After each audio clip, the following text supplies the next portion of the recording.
malaki ang epekto niyan kasi gawa ng kung hindi sila makakapag-transact ng pera o doon sa kanilang mga properties, ang ICC mismo in general, paano gagalaw yung korte? No, ibig sabihin na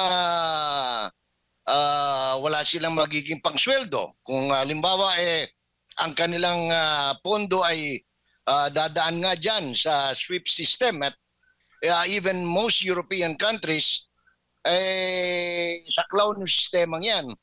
So mababalam yan. Ibig sabihin pati pangsweldo ng mga judge na yan at lahat ng nagtatrabaho sa ICC talagang kumbaga masasakal lahat.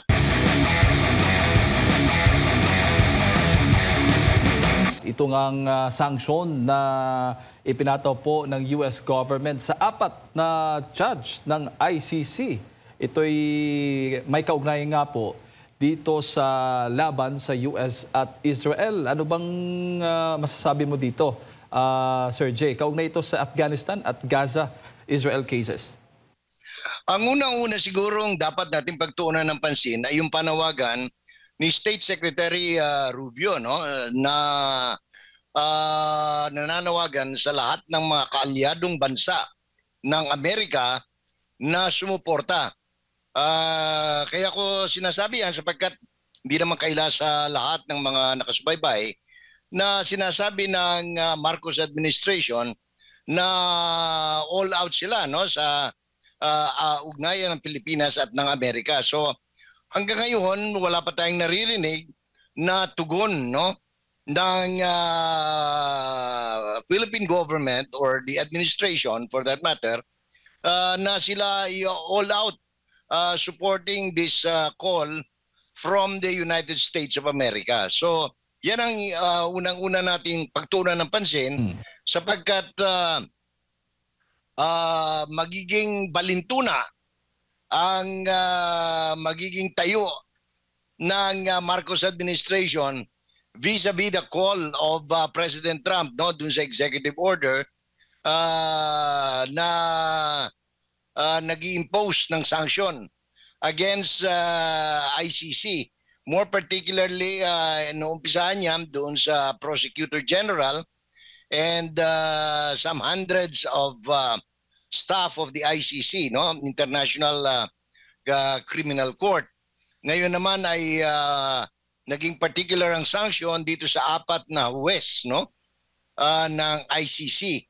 Kabilang dyan yung isa sa mga judges na pinapa-inhibit sana ng kampo ni President Duterte, ng mga abogado ni President Duterte sapagkat isa ito sa naging dahilan o naging susi kung bakit nakapag-issue ng warrant of arrest ang ICC, no? Isa sa mga nagdesisyon na nagbigay ng pahintulot na magkaroon ng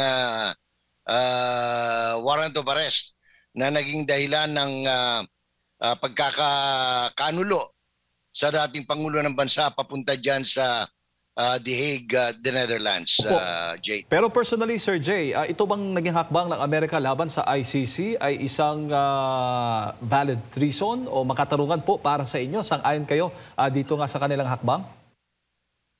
Alam mo, Jay, whether payag tayo o hindi, batas nila yan eh. May batas ang Amerika na nagbibigay pahintulot na mag-impose ng sanction sa sino man o alinmang samahan o bansa na sa tingin nila ay sagka sa isinusulong ng kanilang gobyerno. Ngayon, do we favor it, no? Ang marami kasi ang dapat nating pagtuunan ng pansin. Number one, alam naman natin from the context of a Filipino na itong 4 na ito, ang isa nga ay isa doon sa pumirma sa pre-trial hearing, no, na naging dahilan para mailabas yung warrant. Certainly dapat lang, no? Dapat lang sapagkat ito ay isang paglabag sa soberenya o kasarinlan ng bansa. Pinag-uusapan natin yan. Ngayon ay petsa 9, no? 2 araw mula ngayon ay araw ng kasarilan ng Pilipinas, no? Paggunita. At napaka-insulting sa Pilipino at sa Philippine government na tayo ay pinangingialaman ng mga dayuhang samahan o tao katulad nitong ICC o International Criminal Court, Jade. Opo. At para sa kaalaman ng ating mga kababayan, Sir Jay, yung sanction pala ay doon sa 4 na judges ay yung pagharanga sa kanilang mga assets o ari-arian na nasa loob nga ng jurisdiction ng US at maging yung pagbabawal sa mga transaksyon ng mga US entities sa mga nasabing judges, kabilang na yung pagbibigay ng pondo, kalakal o serbisyo sa kanila. Yan po mga kababayan ang naging sanction doon sa 4 na judge. Pero para maintindihan siguro, Jade, ng ordinaryong kaisipan, no? Kung ano ito, ibig sabihin yan, kung halimbawa ako ay nabigyan ng sanction, lahat ng aking transaction sa pera, kahit na dito sa Pilipinas, pero dahil nga meron tinatawag na SWIFT system, no? Maapektuhan pa rin, hindi ko magagalaw yung aking anong tawag nito, yung aking transaction sa bangko ng lalo na yung mga foreign transactions, no? Halimbawa, meron akong especially kung dollars yan, no? Pag dollar denomination yung transaction na yan, automatic yan na Jade, wala yan. Talaga hindi mo pwedeng galawin. But even in peso, kahit na piso yung pera ko, pag yan halimbawa magpapadala ako doon sa anak ko, kunyari nagtatrabaho o nag-aaral sa ibang bansa, o kaya magtatransmit ako ng pera, maapektuhan yan at maapektuhan yan dahil naka-red notice ako doon sa bangko, sa lahat ng bangko sa buong mundo na gumagamit ng SWIFT system, no? O banking. Ngayon, kung ari-arian naman, kung halimbawa may bahay ako sa mga bansa sa Amerika, lalong-lalo na, o kaya doon sa mga kalyado na nag-signify na, no? ng kanilang pagsang-ayon at pagsuporta dito sa sanction na ito, hindi ko mapupuntahan yun. Padlock yun, no? Mapapadlock yun. Hindi ko pwedeng mapasok yung tahanan na yun o yung building na yun, kung ano man yung ari-arian ko. So, yan ang epekto ng sanction. Bukod pa riyan, yung travel sanction. Hindi ako makakapunta sa mga bansa na sumusuporta sa sanction na ito, especially the United States of America. Kahit na mismong pagpunta sa United Nations, no, which is part of America, dahil yan ay nasa New York. Lalanding ka sa either JFK International Airport o kaya sa Newark, no? Sa New Jersey, hindi rin po pwede. Gaya ng naunang nabigyan ng sanction, yung si Khan, no? Opo. Yung Prosecutor General dati. Opo, opo. At Sir Jay, para na lang din sa kaalaman ng ating mga kababayan, sino bang nagpapalakad ng ICC at paano ito pinupunduhan? Malaki ba yung porsyento mula sa Amerika or European countries ang sumusuporta dito sa kanila? Karamihan dyan European, ano, at saka yung nagoyo nilang maging miyembro sa Roman Statute, no? Kabilang tayo nung araw dyan. At kung hindi ako nagkakamali, sa pagkakagunita ko, ang ating yearly contribution dyan ay $25 million na nahinto nga, per year, no? Na nahinto nga gawa ng tayo ay lumiban na dyan sa pagiging miyembro ng Roman Statute, and therefore hindi tayo dapat saklaw ng International Criminal Court, no?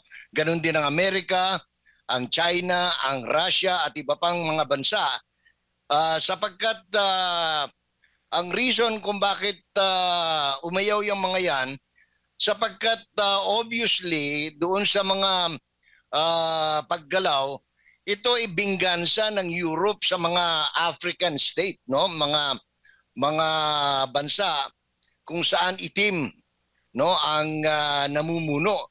Alam naman natin na dating kinokolonize yan ng mga European countries, ang ang Africa, no? At kaya yung iba, sabi nila, hindi sila papayag dyan sapagkat while they espouse democracy, human rights, sila yung numero 1 violator ng human rights. Opo. Sir Jay, dito nga sa mga judges na ito, pagkakaalam ko, isa sa kanila yung may kaugnayan dito sa kaso ni dating Pangulong Rodrigo Roa Duterte. Paano ito makakaapekto, Sir Jay, dito nga sa itong kaso ng dating Pangulo? Malaki ang epekto niyan kasi gawa ng kung hindi sila makakapag-transact ng pera o doon sa kanilang mga properties, ang ICC mismo in general, paano gagalaw yung korte? No, ibig sabihin na wala silang magiging pangsweldo. Kung halimbawa ang kanilang pondo ay dadaan nga dyan sa SWIFT system at even most European countries saklaw ng sistemang yan. So mababalam yan. Ibig sabihin, pati pang sweldo ng mga judge na yan at lahat ng nagtatrabaho sa ICC, talagang, kumbaga, masasakal lahat, Jade. Opo. Sir Jay, bago ko lang ipasa kay partner Admar, ngayon itong 4 na judges ay nasasangkot dito, or baga pinatawan ng sanction. Dapat din bang suportahan ng ibang mga bansa ang naging hakbang na ito ng Amerika sa laban sa ICC? Right now, marami, no? Ang bukod tanging hindi sumusuporta diyan yung karamihan mga European countries, no?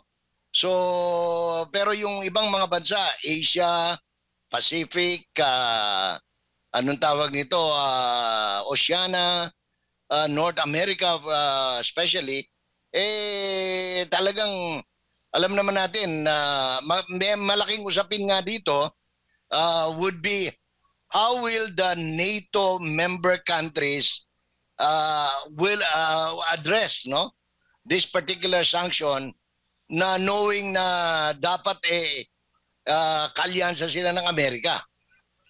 No, kasi hindi na lang ito ordinaryong statement ng Amerika, kundi ginaganyak, no?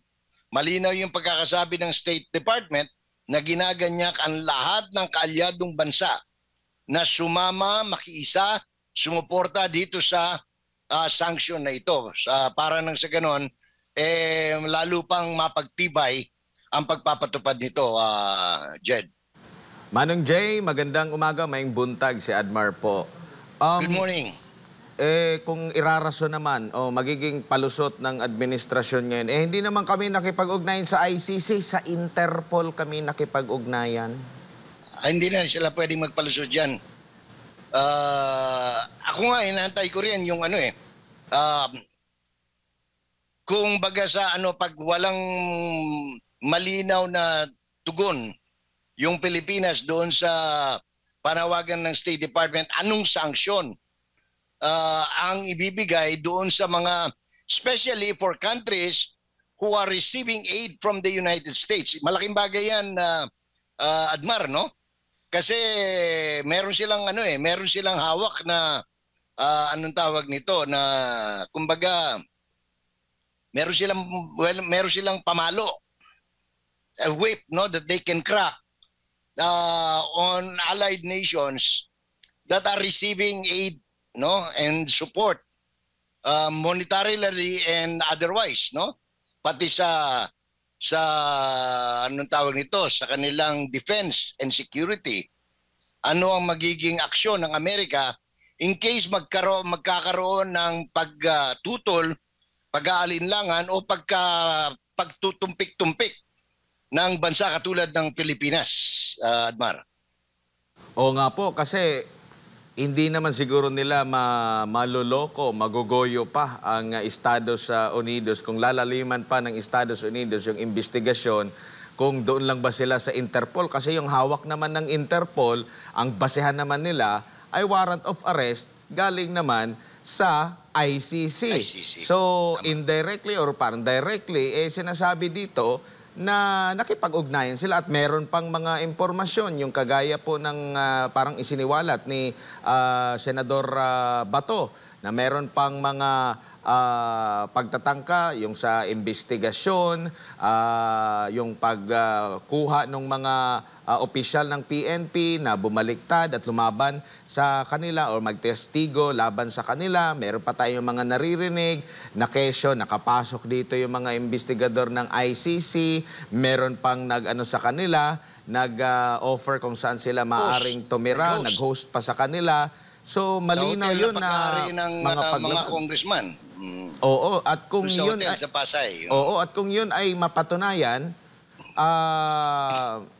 ang alam natin, marami ding mga ari-arian, marami ding mga alam mo na, connection sila doon sa Amerika, Monies and the properties. So talagang malalagay sa delikado, pero parang nalalagay din sila sa alanganin kasi once na makipagtulungan sila dito, mawawala yung kanilang naratibo na masamang tao, si PRRD, malalagay sa alanganin yung kanilang politika na ininvest nila, Manong Jay. Alam mo, mabuti na banggit mo yan, ano? Kasi una-una, yung mga palusot na ano lang ito, kasi miyembro kami ng Interpol, etc. Alam mo, hindi naman kasing bobo ni Boying Rimulya yung mga nasa State Department o nasa pamunuan ng Estados Unidos at iba pang mga kalyadong bansa, no? Pero mabuti na banggit mo yan sapagkat natawag yung pansin ko kagabi, gawa ng meron pang pa-advertisement itong nagpapanggap na abogado ng ICC na hindi naman pala, no? Yung Attorney Conti yata yan ng Bayan Muna, no? Na nagaganyak pa. Akala ko ba nagsampa kayo ng kaso, meron na kayo ebidensya, ba't kayo nangangalap pa ng katulad ni Aling Sheila, no? Si Aling Sheila na nabisto na hindi naman pala biktima ng EJK, no? So itong mga bagay nito nababanggit lang natin in passing, Admar, sapagkat ito anong tawag nito of course without mentioning itong legal process, no, hindi naman natin mako-question yan kung ano yung mga nangyayari ngayon diyan na ginagawa ng mga abogado ng nasasakdal at saka ng mga nagsakdal, no? Pero anong tawag nito, malaking epekto nito because kapag ka napaghalata ng Amerika na nagiging ang tawag ito, you're cuddling effectively, no? Itong mga tiga-ICC, sapagkat may mga report na nga kaya nga ewan ko kung nagpadala, kasi noon ini-encourage sila Senator Bato, at saka yung iba pang mga retired police general na umano ay pinipilit na magsampa ng reklamo, no? Magpadala ng sulat. And I understand meron ng mga representation made doon sa Washington, ano? Patungkol dito nga sa ginagawa ng ICC in collusion with some members of the Marcos administration, no? Kasi ang sinasabi, bagamat may mga denial sila, pero may mga report na ito ay they were billeted, no? The ICC investigators were billeted in a hotel in Pasay, reportedly owned by a congressman or a group of congressmen, no? As owners of the hotel. Pati yung kanilang mga pagkain, ay charged, no? Sana hindi totoo sapagkat kapag ito ay nagkatotoo, abay talagang isang malaking usapin yan na that will not be taken down, that will not be taken sitting down, no, by the people in Washington, no, against these people who are supposedly cuddling itong mga opisyal o tauhan ng International Criminal Court na nagsadya dito sa Pilipinas. Bagamat may mga denial, pero hindi naman siguro sisinungaling yung mga general ng pulis na sinasabing ginigipit sila, tinatakot sila, at gusto bumaliktad, no? Para mag-testify sila against the former President of the Republic of the Philippines.